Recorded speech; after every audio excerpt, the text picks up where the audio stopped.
On the road again, Dave. Where are we off to? Today, Ian, we're going to Coventry to the Amazon Fulfilment Centre. Yeah. Where the workforce of the warehouse is engaging in this week a 5-day consecutive strike. Just like the other films, the strikes in the headlines, the strike is about money. But underneath all that, of course, like with every strike we've filmed, there's far more to it than that. Anyway, so that's where we're going, and we'll report back in later. Which way do we go? I should stay on the dual carriageway, mate. Okay. No U-turns. You were my first kiss. You were my first live. What we made was our own.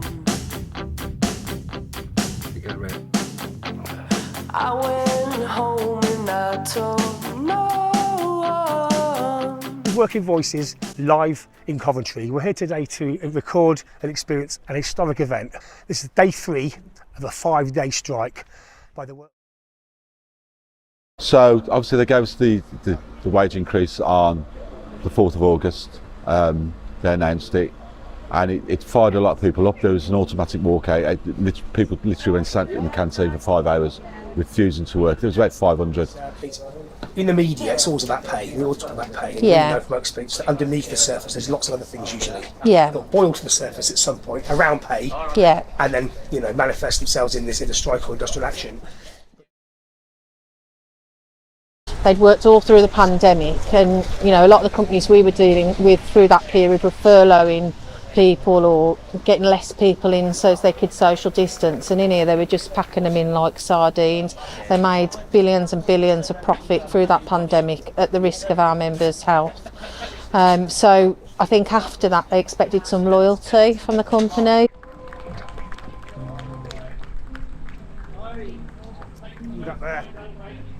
I understand this campaign, with the efforts from the GMB, began, I think, maybe a decade ago. It's been building up for a long time, and you joined Amazon at a point when was there members in there at that point?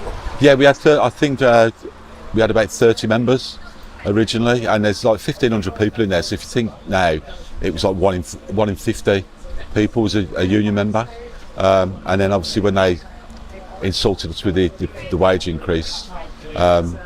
It ballooned overnight. It went up to 300, which is like 1 in 5. Just Amazon's anti-union philosophy is so severe that they still refuse to recognise the union exists. Incredible. In 2023 in the UK, a company with this much power and wealth could decide to ignore the democratic wishes of its workforce. The freedom of association is enshrined in law, and this company can still turn its back and ignore the fact that a lot of its workers, 500 in the warehouse, have decided democratically to join a union. Incredible. And I was just surrounded by people, and they're like, what can we do? What can we do? Yeah.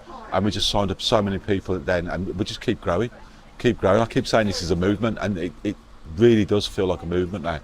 So you've got something living and breathing in there that resembles the collective voice. Yeah, we are, I want to say, so close to being able to walk through that door.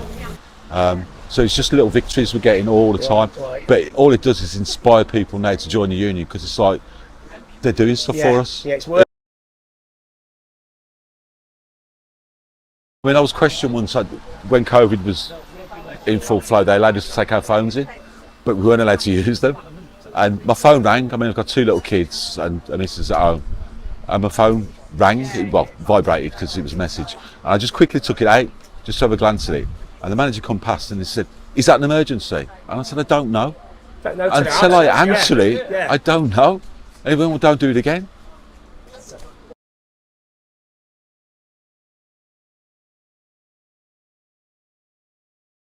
It's been really difficult until August of last year, and that's when workers took it into their own hands, and I think that's the only time when people get angry. So it's gone from the union sort of externally trying to recruit and organise to now people internally, members. Absolutely, yeah, they're leading us now, we're learning all the time from them. They've turned organising on its head for us, really. Home told no one. Their philosophy is that we just get people in, we work them until they can't work anymore, literally wearing people out. I mean, people have got knee injuries, back injuries, neck injuries. The same.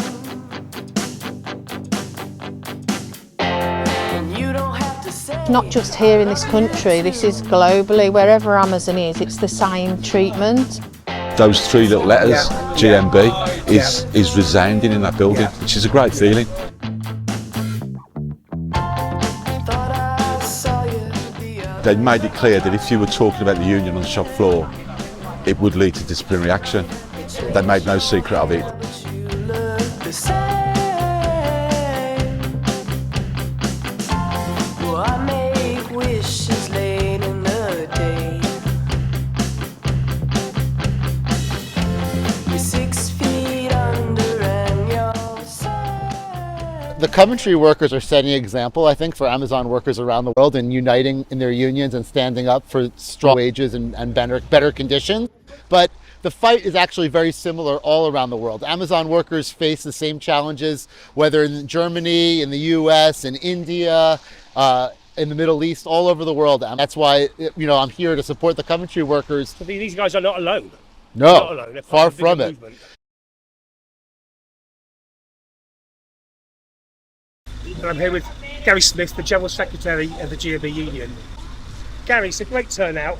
There's a lot of support from cars going past, but there's still an awful lot of workers in there that are too scared to join a union. Have you got a message for them? If the GMB is about anything, it's about ordinary working people. This is our members have come together to get organised, to fight for dignity and respect at work, fight for decent standards of health and safety, and to raise wages. And it's incredible to think Amazon workers who have been, they've had the fear put into them by a management that's so hostile to trade unions. These workers organised themselves and walked out on strike last year over the way they're being treated. Now they've got organised in the GMB and we're almost at a point where we can secure recognition. And there needs to be a very clear message understood by the Amazon management. GMB is not going away. These workers are determined and there is a steely resolve